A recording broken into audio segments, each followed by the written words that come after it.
ജനവികാരം കൂടി മാനിച്ചുകൊണ്ടായിരിക്കണം നേതൃത്വം തീരുമാനമെടുക്കേണ്ടതെന്ന് Dean Kuriakose M P അഭിപ്രായപ്പെട്ടു.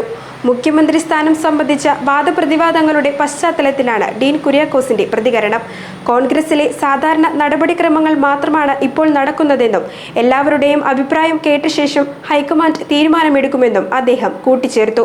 വി.ഡി. സതീശന് അനുകൂലമായ പ്രകടനങ്ങളെ ന്യായീകരിച്ച ഡീൻ എന്നാൽ അതിവൈകാരികതയിലേക്ക് പോകരുതെന്നും അഭിപ്രായപ്പെട്ടു. മുഖ്യമന്ത്രിയുടെ കാര്യത്തിൽ ജനവികാരം കൂടി മാനിച്ചാകണം കോൺഗ്രസ് നേതൃത്വത്തിന്റെ തീരുമാനമെന്ന് ഡീൻ കുര്യാക്കോസ് എം പി വ്യക്തമാക്കി. വോട്ട് ചെയ്തപ്പോൾ ജനങ്ങൾ മുഖ്യമന്ത്രി സ്ഥാനത്തേക്ക് ഒരാളെ കണ്ടിട്ടുണ്ട്. അദ്ദേഹത്തിന് വേണ്ടിയുള്ള വികാരപ്രകടനം സ്വാഭാവികമാണെന്ന് വി.ഡി. സതീശന് വേണ്ടിയുള്ള പ്രകടനങ്ങളെ ന്യായീകരിച്ചുകൊണ്ട് ഡീൻ കുര്യാക്കോസ് പറഞ്ഞു. എന്നാൽ ഇത്തരം പ്രകടനങ്ങൾ അതിവൈകാരികമാകരുതെന്നും അദ്ദേഹം ഓർമ്മിപ്പിച്ചു. ജനങ്ങളുടെ വികാരത്തിനനുസരിച്ച് അവരോരോ അഭിപ്രായ പ്രകടനങ്ങൾ നടത്തുന്നുണ്ട്. സ്വാഭാവികമാണ്. കാരണം ഇക്കാര്യത്തിൽ കേരളത്തിൻ്റെ ഭാവി മുഖ്യമന്ത്രി ആര് എന്നതിനെക്കുറിച്ച് അറിയാനുള്ള അവകാശം ജനങ്ങൾക്കുണ്ട്. അതോടൊപ്പം തന്നെ വോട്ട് രേഖപ്പെടുത്തുമ്പോൾ അവരവരുടേതായ പല അഭിപ്രായങ്ങളും അതിനകത്തുണ്ട്. അതെല്ലാം വെച്ചുകൊണ്ടാണ് വോട്ട് ചെയ്തിട്ടുള്ളത്. അപ്പോൾ വോട്ട് ചെയ്ത ജനങ്ങൾ UDF-നെ സഹായിച്ച ജനങ്ങൾ അഭിപ്രായം പറയുന്നതിൽ ഒരു തെറ്റുമില്ല. അപ്പോൾ അവർ ആ കാര്യത്തിലുള്ള വൈകാരികമായ പല പ്രകടനങ്ങളിലേക്കൊക്കെ കടന്നിട്ടുണ്ട്. ശരിക്കും പാർട്ടി നേതൃത്വത്തിൻ്റെ ഭാഗത്തു നിന്നും അങ്ങനെയുള്ള കാര്യങ്ങളിലേക്ക് പോകരുത് എന്നുള്ള ഒരു ആഹ്വാനമുണ്ട്.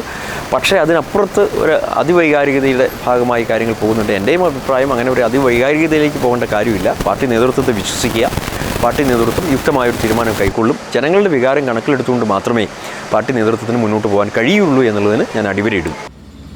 മുഖ്യമന്ത്രിയെ നിശ്ചയിക്കുന്നതിനായി കോൺഗ്രസിൽ നടക്കുന്നത് സ്വാഭാവിക നടപടിക്രമങ്ങൾ മാത്രമാണെന്ന് ഡീൻ കുര്യാക്കോസ് പറഞ്ഞു.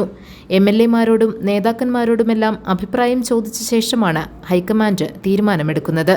എല്ലാ കാലത്തും അങ്ങനെയാണ് നടക്കുന്നതെന്നും തീരുമാനമുണ്ടായാൽ എല്ലാവരും അംഗീകരിക്കുമെന്നും ഡീൻ കുര്യാക്കോസ് വിശദീകരിച്ചു.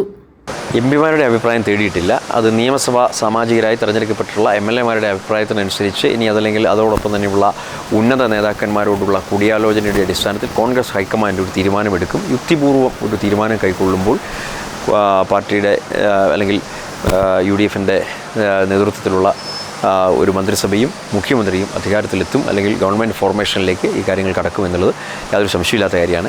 ഇക്കാര്യത്തിൽ വിവാദങ്ങൾക്കൊന്നും യാതൊരു പ്രസക്തിയില്ല. കാരണം ഇതൊരു പ്രൊസീഡിങ്സിൻ്റെ ഭാഗമാണ്. കോൺഗ്രസ് നേതൃത്വം കാലാകാലങ്ങളിൽ മുഖ്യമന്ത്രിമാരെ തിരഞ്ഞെടുക്കുന്ന ഒരു പ്രൊസീഡിങ്സ് ഉണ്ട്.